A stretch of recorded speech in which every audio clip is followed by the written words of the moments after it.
Welcome back, everyone, to Pride and Prejudice by Jane Austen. This is chapter 35. Elizabeth awoke the next morning to the same thoughts and meditations which had at length closed her eyes. She could not yet recover from the surprise of what had happened. It was impossible to think of anything else, and totally indisposed for employment, she resolved soon after breakfast to indulge herself in air and exercise. She was proceeding directly to her favorite walk when the recollection of Mr. Darcy's sometimes coming there stopped her, and instead of entering the park, she turned up the lane, which led her farther from the turnpike road. The park paling was still the boundary on one side, and she soon passed one of the gates into the ground. After walking 2 or 3 times along that part of the lane, she was tempted by the pleasantness of the morning to stop at the gates and look into the park. The 5 weeks which she had now passed in Kent had made a great difference in the country, and every day was adding to the verdure of the early trees. She was on the point of continuing her walk when she caught a glimpse of a gentleman within the sort of grove which edged the park. He was moving that way, and fearful of its being Mr. Darcy, she was directly retreating. But the person who advanced was now near enough to see her, and stepping forward with eagerness, pronounced her name. She had turned away, but on hearing herself called, though in a voice which proved it to be Mr. Darcy, she moved again towards the gate. He had by that time reached it also, and holding out a letter, which she instinctively took, said with a look of haughty composure, "I have been walking in the grove some time in the hope of meeting you. Will you do me the honor of reading that letter?" And then, with a slight bow, turned again into the plantation and was soon out of sight. With no expectation of pleasure, but with the strongest curiosity, Elizabeth opened the letter, and to her still increasing wonder, perceived an envelope containing 2 sheets of letter paper written quite thorough and in a very close hand. The envelope itself was likewise full. Pursuing her way along the lane, she then began it. It was dated from Rosings at 8 o'clock in the morning, and was as follows. "Be not alarmed, madam, on receiving this letter, by the apprehension of its containing any repetition of those sentiments, or renewal of those offers, which were last night so disgusting to you. I write without any intention of paining you, or humiliating myself by dwelling on wishes, which, for the happiness of both, cannot be too soon forgotten, and the effort which the formation and the perusal of this letter must occasion should have been spared, had not my character required it to be written and read. You must therefore pardon the freedom with which I demand your attention. Your feelings, I know, will bestow it unwillingly, but I demand it of your justice. 2 offences of a very different nature, and by no means of equal magnitude, you last night laid to my charge. The first mentioned was that, regardless of the sentiments of either, I had detached Mr. Bingley from your sister, and the other that I had, in defiance of various claims, in defiance of honour and humanity, ruined the immediate prosperity and blasted the prospects of Mr. Wickham. Wilfully and wantonly to have thrown off the companion of my youth, the acknowledged favourite of my father, a young man who had scarcely any other dependence than on our patronage, and who had been brought up to expect its exertion, would be a depravity to which the separation of 2 young persons whose affection could be the growth of only a few weeks could bear no comparison. But, from the severity of that blame which was last night so liberally bestowed, respecting each circumstance, I shall hope to be in future secured when the following account of my actions and their motives has been read. If, in the explanation of them which is due to myself, I am under the necessity of relating feelings which may be offensive to yours, I can only say that I am sorry.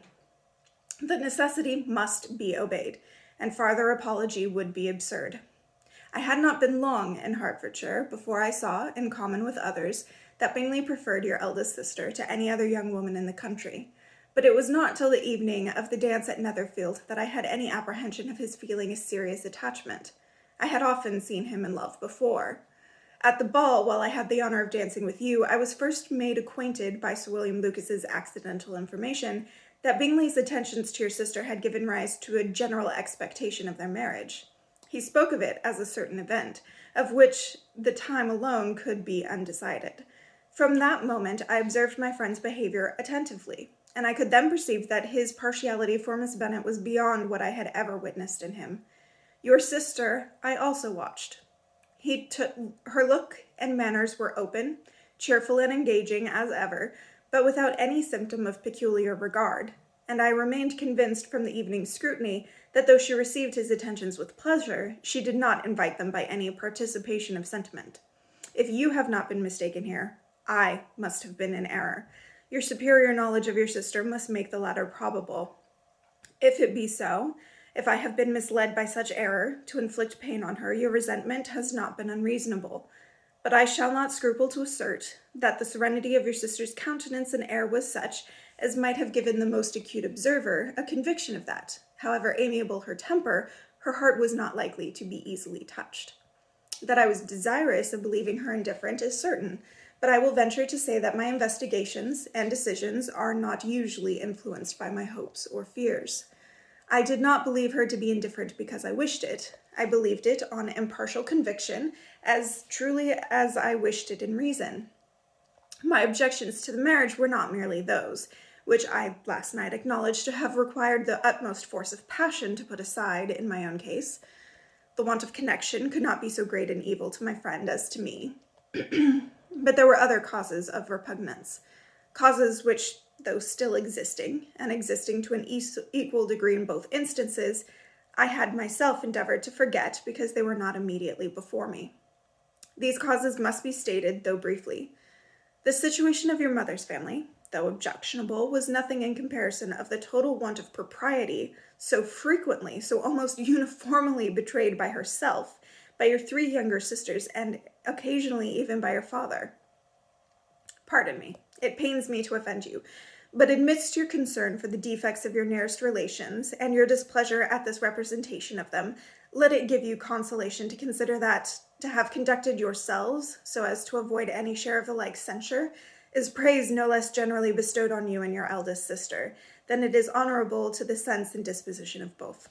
I will only say further, that from what passed that evening, my opinion of all parties was confirmed, and every inducement heightened, which could have led me before to preserve my friend from what I esteemed a most unhappy connection.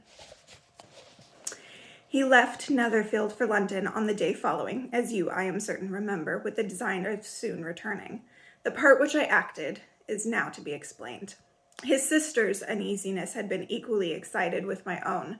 Our conscience of feeling was soon discovered, and our coincidence of feeling was soon discovered, and alike sensible that no time was to be lost in detaching their brother, we shortly resolved on joining him directly in London. We accordingly went, and there I readily engaged in the office of pointing out to my friend the certain evils of such a choice. I described and enforced them earnestly, but however this remonstrance might have staggered or delayed his determination, I do not suppose that it would ultimately have prevented the marriage, had it not been seconded by the assurance which I hesitated not in giving, of your sister's indifference. He had before believed her to return his affection with sincere, if not with equal regard. But Bingley has great natural modesty, with a stronger dependence on my judgment than on his own.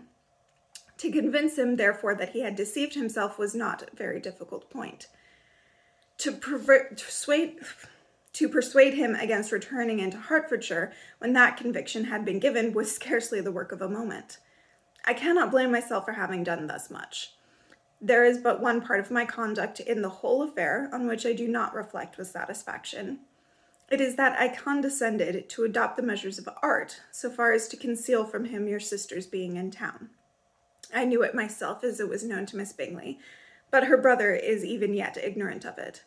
That they might have met without ill consequence is perhaps probable, but his regard did not appear to me enough extinguished for him to see her without some danger. Perhaps this concealment, this disguise, was beneath me. It is done, however, and it was done for the best. On the subject I have nothing more to say, no other apology to offer. If I have wounded your sister's feelings, it was unknowingly done, and though the motives which governed me may to you very naturally appear insufficient, I have not yet learnt to condemn them. With respect to that other more weighty accusation of having injured Mr. Wickham, I can only refute it by laying before you the whole of his connection with my family.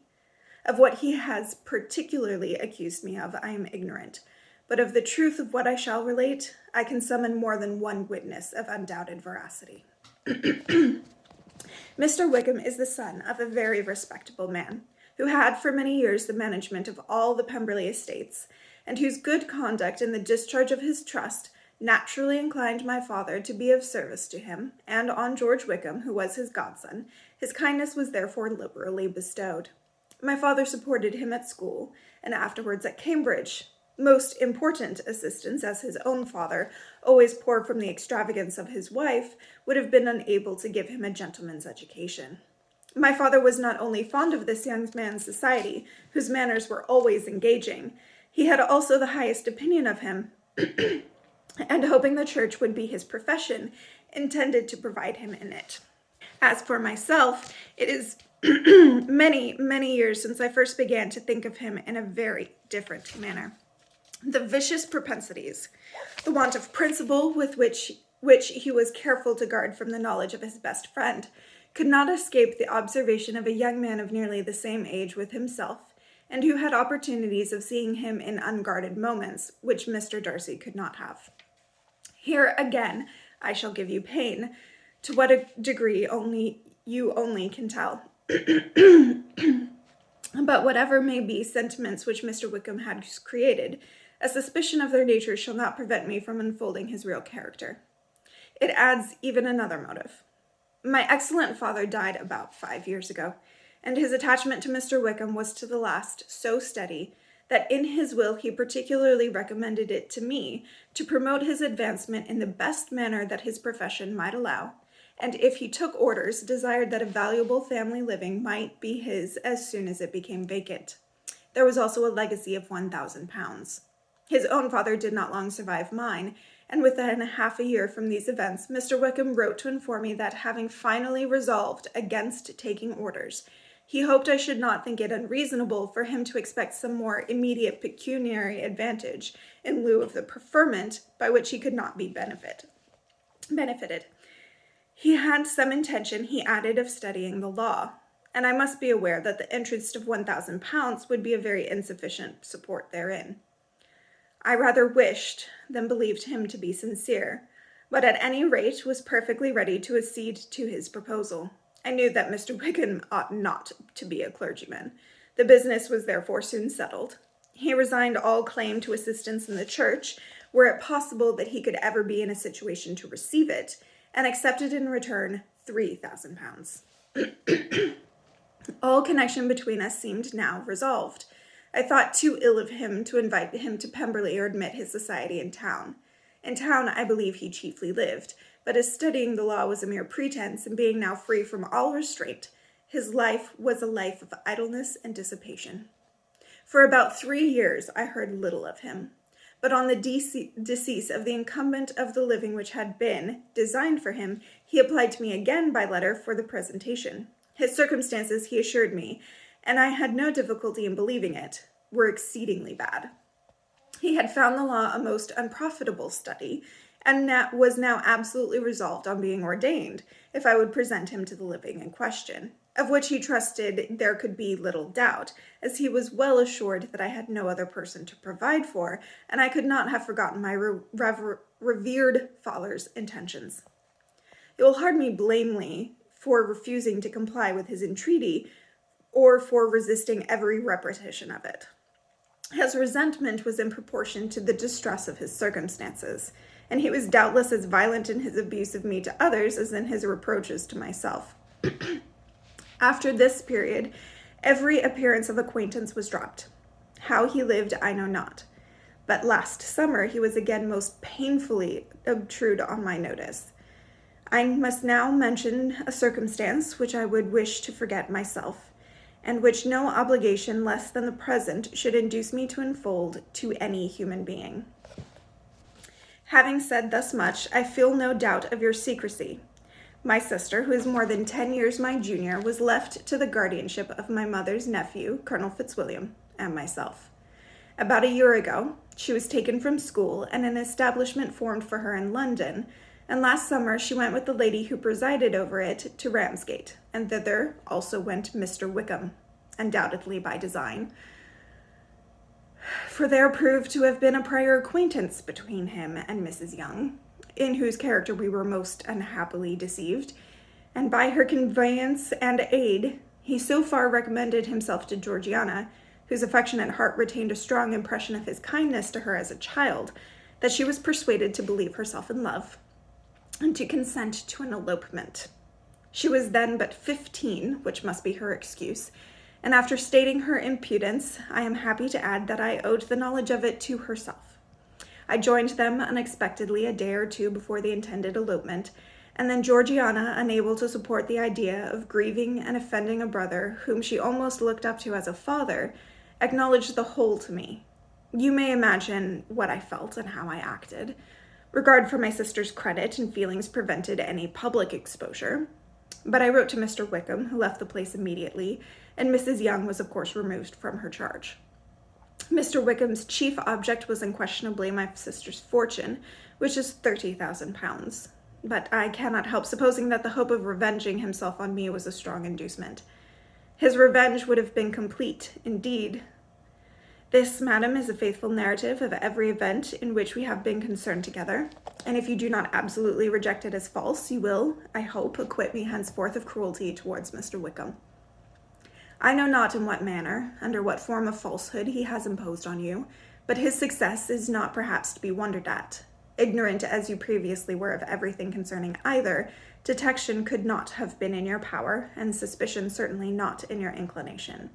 You may possibly wonder why all this was not told you last night, but I was not then master enough of myself to know what could or ought to be revealed. For the truth of everything here related, I can appeal more particularly to the testimony of Colonel Fitzwilliam, who, from our near relationship and constant intimacy, and still more as one of the executors of my father's will, has been unavoidably acquainted with every particular of these transactions. In your abhorrence of me, should make my assertions valueless, you cannot be prevented by the same cause from confiding in my cousin, and that there may be the possibility of consulting him. I shall endeavor to find some opportunity of putting this letter in your hands in the course of the morning. I will only add, God bless you, Fitzwilliam Darcy.